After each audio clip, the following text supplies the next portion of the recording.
Shri Swami Samarth Priya's life या YouTube चॅनलवर तुम्हा सर्वांचं मनपूर्वक स्वागत आहे।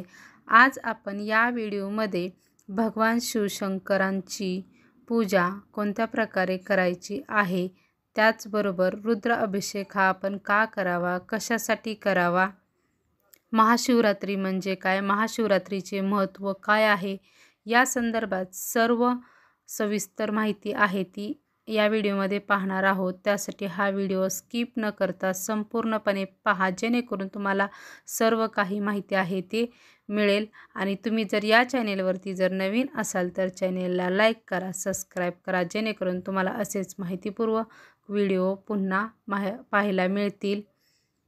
चला तर आता आपण माहितीसाठी सुरुवात करूया। प्रत्येक महिन्याच्या कृष्ण पक्षातील त्रयोदशी युक्त चतुर्दशी ही शिवरात्री असते।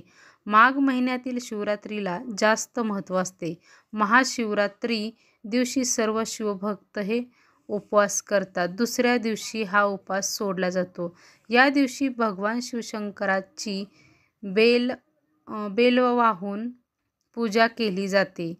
महाशिवरात्रीला जागरणाचे खूप महत्त्व आहे। या दिवशी ज्या ठिकाणी शिवलिंग आहे अशा ठिकाणी यात्रा भरतात, भक्त हे दर्शनासाठी जातात। या दिवशी 108 बेलपत्र वाहून शिवशंकरांची पूजा केली जाते।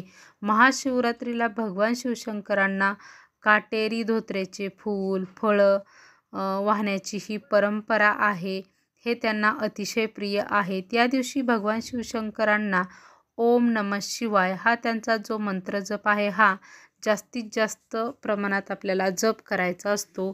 त्याचबरोबर तुम्हाला जर हा जो जप आहे तो रुद्राक्ष माळेवरती जर करणं शक्य झालं तर तुम्ही नक्कीच करावा, कारण ती ही खूप प्रभावशाली सेवा होईल।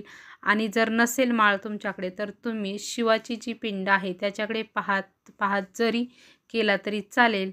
नाहीतर तुम्ही जी तुमच्या घरातील जी पिंड आहे त्याच्यावरती किंवा जर मंदिरातील जी पिंड आहे त्याच्यावरतीही अभिषेक करत करत जरी या मंत्राचा जप केला तरी याने हे आपल्याला जास्तीत जास्त प्रमाणात शिवाचा आशीर्वाद आहे तो आपल्याला मिळेल। महाशिवरात्रीला पूजा, जागरण, उपवास ही या व्रताची महत्त्वाची अशी 3 अंगे आहेत। महाशिवरात्रीला रात्रीच्या 4 प्रहरी पूजा केली जाते, याला जास्त महत्त्व आहे। प्रत्येक पूजेत शिवाला अभिषेक हा वेगवेगळ्या पदार्थाने घातला जातो। शिवपिंडावर बेल, रुद्राक्ष, पांढरी फुले ही पिंडीवरती वाहिली जातात। या दिवशी तांदळाचे 26 दिवे आहेत तेही करून शिवाच्या पिंडीला ओवाळले जाते। हे पिंडीच्या सर्व बाजूंनी लावू शकतो आपण, याला शिवाची ओवाळणी असेही म्हटले जाते। महाशिवरात्री या शब्दामध्ये तिचा अर्थ दडलेला आहे। या दिवशी रात्रीची जी पूजा असते ती फलदायी मानली जाते। यामुळे माणसाच्या सर्व पापांचा नाश होतो। खरे तर 4 प्रहाराची पूजा ही अर्थ, धर्म, काम, मोक्ष या 4 उद्देशांनी केली जाते। भगवान शंकरांना भोळा शंकर असे म्हटले जाते। उपासना केल्यावर सर्वांचे इच्छित फळ देणारा, सर्वांचे कल्याण करणारा, लगेच प्रसन्न होणारा अशा त्यांच्या शिवपुराणात अनेक कथाही आहेत। अतिशय मंगलमय दिवस म्हणून महाशिवरात्री दिवस हा साजरा केला जातो। महाशिवरात्रीच्या अनेक कथा आहेत, त्यापैकी एक कथा म्हणजे जेव्हा समुद्रमंथन झाले तेव्हा त्या समुद्रमंथनातून हलाल विष हे प्रकट झालेले होते। ते शिवांनी प्राशन केलं तेव्हा त्यांच्या गळ्यामध्ये खूप असं त्यांना त्रास होऊ लागला। तेव्हा त्यांना जे वैद्यशास्त्री होते त्यांनी सांगितलं की तुम्हाला रात्रभर जागरण यासाठी करावं लागेल, तेव्हा तुम्हाला शांतता आहे ती मिळेल। त्यावेळेस इतर देवी देवतांनी रात्रभर आहे ते जागरण केले। भजन, नृत्य अशा प्रकारे बरेचसेच कार्यक्रम आहेत ते त्यांनी रात्रभर केले, म्हणजे ही रात्रभर जागरण झाले। सकाळी त्यांनी सर्वांना आशीर्वादही दिला, म्हणून या दिवसाला शिवरात्री असे नाव पडले आहे।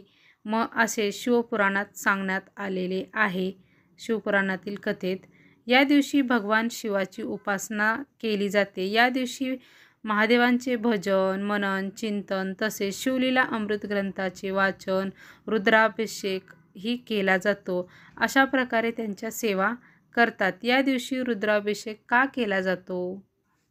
यामुळे आपल्याला काय फायदे होतात? हा कशासाठी करावा? या संदर्भात माहिती पाहूया.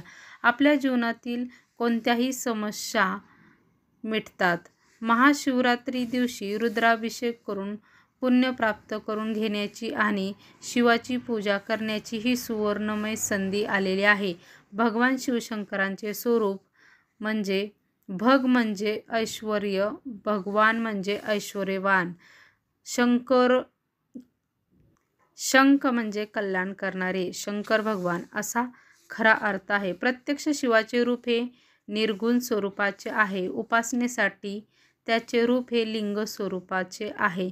भगवान शिव हे आपल्याला लिंग स्वरूपाने दर्शन देतात. रुद्राभिषेक म्हणजे शिवलिंगावर पाणी, दूध, दही, तूप, मध अशा द्रव्य पदार्थांचा अभिषेक करणे होय. भगवान शंकरांना अभिषेक अतिशय प्रिय आहे. अभिषेकाने ते लवकर प्रसन्न होतात. म्हणून जिथे जिथे शंकरांची पिंड असते तेथे तेथे पिंडीवरती सतत अभिषेक गळतीतून होत असतो. हे तर आपण सर्वजण पाहतच असतो.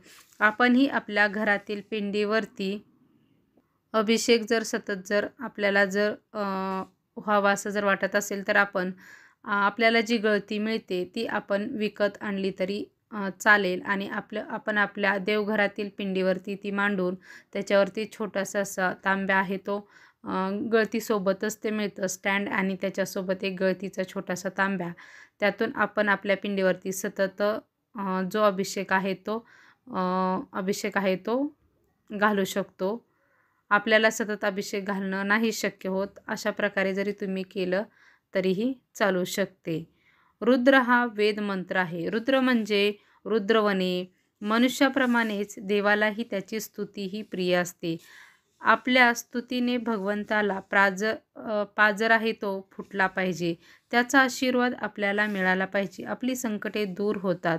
बऱ्याच लोकांच्या जीवनात अडथळे येतात. अशा वेळेला हा रुद्राभिषेक केला तर हे अडथळे दूर होतात, त्यातून मार्ग निघतात. नित्यसेवेचं जे पुस्तक आहे त्यामध्ये रुद्राभिषेकातील रुद्राचे जे अध्याय आहेत, नमक आणि चमक, हे प्राकृत भाषेमध्ये दिलेले आहेत.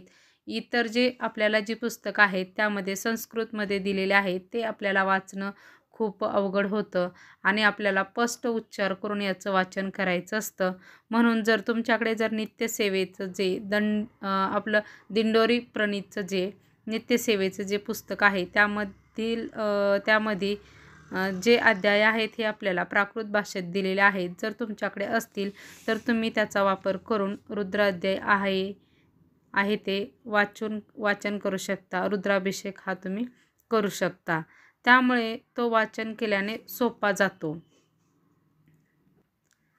आपण घरच्या घरीही हा रुद्र अभिषेक आहे तो आपण कधी म्हणजे करू शकतो. हा कसा करावा, कधी करावा? हा प्रदोष काळात जरी केला तरी चालतो. एकादशीला, सोमवारी या दिवशीही केला तर जास्त फलदायी ठरतो. आपण इतर दिवशी करू शकतो पण या दिवशी फलदायी जास्त ठरतो. आपल्या सोडीनुसार, इच्छेनुसार महिन्यातून एकदा तरी हा नक्कीच करावा. महाशिवरात्री दिवशी करणे म्हणजे सोन्याहून पिवळे होय. म्हणूनच या दिवशी आवर्जून करा, कारण या दिवशी शिवतत्व हे हजारो पटीने जागृत असते. याचे फायदे आपल्याला काय होतात ते आता आपण पाहूया. आपल्या घराचे जे दोष आहेत ते कमी होतात. कोणत्याही कामामध्ये आपल्याला अपयश येत नाही, यश होते. कोणत्याही कामामध्ये आपल्याला सतत अडथळे प्रॉब्लेम जर येत असतील तर हा रुद्राभिषेक आहे हा आपण करावा. जर तुम्हाला पितृदोष असेल आणि तो प्रखर असेल तर ही रुद्राभिषेकाची सेवा केली तर तो नक्कीच नष्ट होतो. तसेच आपल्या कुंडलीतील जो राहूचा दोष असतो तो म्हणजेच पितृदोष असतो. हा खूप भीषण प्रकारचा असतो. याने जगणंही मुश्किल होतं, घरातील वातावरण हे बिघडतं. म्हणून याला उत्तमातील उत्तम उपाय म्हटलं तर रुद्राभिषेक होय. त्याचबरोबर घरातील आपल्या घरात कोण आजारी माणसं असतील तर त्या माणसांना या रुद्राभिषेकाचं जर पाणी जर प्यायला जर दिलं तर त्यांचे आजार आहेत ते लवकरात लवकर बरे होतात. आपल्या इतरही अडचणी असतील त्याही दूर होतात. त्याचबरोबर जर तुमच्या घरात जर व्यसनी असतील म्हणजे ज्यांना व्यसन आहे दारू त्याचबरोबर सिगारेट किंवा बाकीचे असे कोणतेही त्यांना जरी या रुद्राभिषेकाचं जरी पाणी जरी दिलं तरी ते व्यसनमुक्त होतातच. पण कंटिन्यू 1 महिना हे पाणी द्यायचं असतं म्हणजे ते व्यसनमुक्त होतातच. त्यामुळे ही खूप प्रभावशाली अशी सेवा आहे. त्याचबरोबर जर पाऊस जर नसेल तर याही रुद्राभिषेक केल्याने पाऊसही पडतो. अशा प्रकारे रुद्राभिषेक हा खूप प्रभावशाली आणि खूप अशी शिवशंकरांची अति उच्च कोटीची ही सेवा आहे. तर ज्यांना शक्य आहे महाशिवरात्री दिवशी त्यांनी ही सेवा नक्कीच करावी. आपण ही कशा पद्धतीने करावी याचा हा पुढील व्हिडिओ आहे. मी त्या व्हिडिओमध्ये सर्व काही माहिती देणार आहे की आपण कोणतं वाचन करावं आणि कशाप्रकारे हा करावा. तो व्हिडिओ तुम्ही सर्वांनी नक्कीच पहा. मी सर्व सांगितलेली माहिती तुम्हाला सर्वांना कशी वाटली? श्री स्वामी समर्थ.